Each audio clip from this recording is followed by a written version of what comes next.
Good evening बच्चों। आज class 7 का हिस्ट्री है, तो इसमें कुछ दिल्ली के शासक के बारे में पढ़ाना है। दिल्ली के शासकाल में संतुलन काल पढ़ाना है। संतुलन काल की शुरुआत जो है 1224 में मोहम्मद गोरी के द्वारा की गए थे, और इस तरह मोहम्मद गोरी की ने तो ज़्यादा दिन तक नहीं, लेकिन उनके जो गुलामों का शासन भी कहा जाता है, क्योंकि ये जितने भी दिल्ली संतुलन में पढ़ता है गुलाम का ही गुलाम शासन कहा जा सकता है। समझ में आया? तो दिल्ली के शासन या संतुलन काल की शुरुआत लगभग 13वीं शताब्दी के प्रारंभ में किया गया था, और इसमें कुछ महत्वपूर्ण तथ्य है कि इस पाठ में क्या क्या कुछ महत्वपूर्ण तथ्य है, उस तथ्य के बारे में हम बता रहे हैं। उस तथ्य के बारे में ध्यान से सुनो और उसे समझने की कोशिश करो। प्रथम है कि शताब्दी, तो 100 वर्ष को शताब्दी कहते हैं। 100 वर्ष को शताब्दी।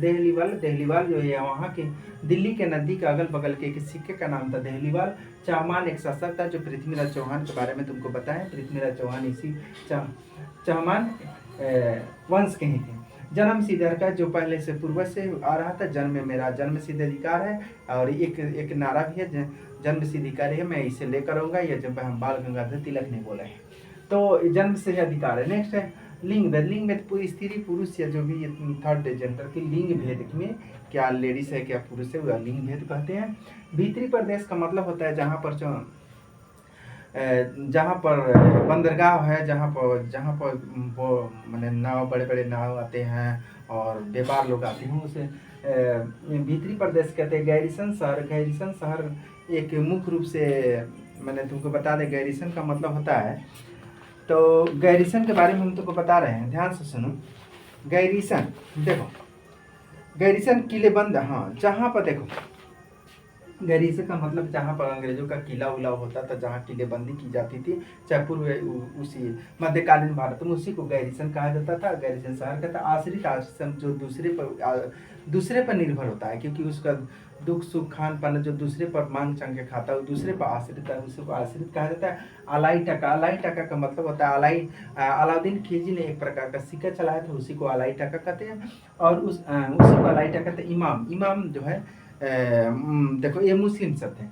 इमाम है, उसके बाद इक्ता है, उलेमा है, उसर है, कोतवाल है, खलीसा, ये सब जो है फारसी मुस्लिम शब्द है। अब देखो ध्यान से उसमें क्या क्या कहते हैं, ध्यान से। तो इसमें कह रहा है देखो इमाम, तो इमाम देखो, इमाम का मतलब होता है देखो, यानी मुस्लिम धर्म में एक प्रार्थना किया जाता है, उसी को इमाम कहते हैं। मुस्लिम धर्म में क्या किया जाता है, प्रार्थना को ही, यानी मुस्लिम नमाज लोग पढ़ते हैं ना, सभा के नेतृत्व करने वाले सर्वोच्च सेनानायक को, और सेनानायक को भी इमाम कहते हैं, और प्रार्थना को भी प्रार्थना कहते हैं, उसको भी इमाम कहते हैं। नेक्स्ट है कि एकता एक प्रकार का कर है। एकता क्या है? एक प्रकार का कर राज्य द्वारा किसी प्रशासनिक श्रेणी। देखो एकता का मतलब होता है एक प्रकार का वेतन देना, एक प्रकार का वेतन। तो जब रुपया पैसा, देखो पैसा के बदले जमीन है, नहीं होता है कि आजकल भी तुम पैसा न लो हमसे दूसरा सामान ले लो, तो उसी का नगद वेतन के अलावा जमीन की चीज, तो उसी को एकता कहा जाता है। उलेमा एक प्रकार का, देखो उलेमा ये भी मुस्लिम शब्द। उलेमा जो है देखो ध्यान से, इमामी कानून को ज्ञाता कोच कहा जाता है। मैंने उलेमा जो मुस्लिम कानून को जो है जानकार व्यक्ति को ही उलेमा कहते हैं। उसर एक प्रकार का कर था। उसर क्या था? एक प्रकार का टैक्स, जमीन का लगान, 1/10 हिस्सा। 1/10 कितना? 1/10 का 10वां हिस्सा लिया जाता था, उसी को। तो कोतवाल का मतलब होता है किसी शहर, किसी जमीन, किसी रखवार करने वालों को ही कोतवाल कहा जाता था।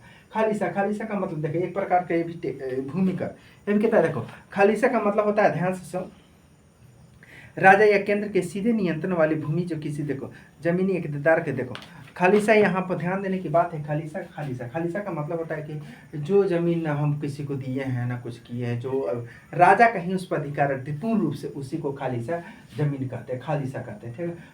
फातवा जो है एक प्रकार का धार्मिक कानून होते हैं, और धर्म के जो है यानी विद्वान को ही फातवा लोग पढ़ते हैं। समझ में? अभी जो है तुमको एक प्रकार फातवा या कुरान को जो है, यहाँ जो कश्मीर में पहलगाम में हमला हुआ था, वहाँ पर फतवा कानून का पढ़वा कर वह जो है आतंकवादियों ने टेरर मारा था। ठीक है। तो फतवा देखो, फतवा का मतलब होता है शरीयत या धार्मिक कानूनों के अंतर्गत कानूनी फैसलों को फातवा कहा जाता है। जो कानून का फैसला देने वाला हो या कानून के द्वारा इसी को फातवा को पढ़कर उसी को फैसला देते उसी को फातवा कहा जाता है। ठीक है, नेक्स्ट क्वेश्चन है अभ्यास के प्रश्न है। अभ्यास तो कुछ प्रश्न उसको दिए हुए हैं, उस प्रश्न के, या क्योंकि पार्ट 1 है तो पार्ट 1 में देखो प्रश्न क्या है। प्रश्न, दिल्ली में पहले पहल किसने शासन राजधानी बनी? दिल्ली में सबसे पहले की पहले शासन तोमर वंश ने किया। तोमर वंश के राजपूतों ने दिल्ली को बसाया और दिल्ली का पहले शासन किया। ठीक है, तोमर के राजपूतों ने। नेक्स्ट है कि दिल्ली के सुल्तानों के शासनकाल में प्रशासनिक भाषा, हाँ दिल्ली के, शॉर्ट क्वेश्चन है, दिल्ली के प्रशासनिक सूत्र में यानी कि फारसी भाषा, यानी प्रशासनिक, अभी जैसे हम हिंदी बोल रहे हैं तो उस समय फारसी भाषा को ही ज़्यादा ये लोग यूज करते थे और दिल्ली के ही शासनकाल में फारसी भाषा का ही प्रयोग किया जाता था। नेक्स्ट है कि प्रशासन के लिए किसके शासन के दौरान तथा संतुलन का सबसे अधिक विस्तार? हाँ, एक दो ही शासक थे, एक मोहम्मद बिन तुगलक और अलाउद्दीन खिलजी। ये दो ही शासक ऐसे थे जिनके शासन काल में दिल्ली का बहुत बड़ा विस्तार हुआ। दिल्ली का बहुत बड़ा विस्तार हुआ, दो ही शासक थे, एक तो थे अलाउद्दीन खिलजी, दूसरा तो है मैंने मोहम्मद बिन तुगलक। ठीक है, ये दोनों ही शासक थे।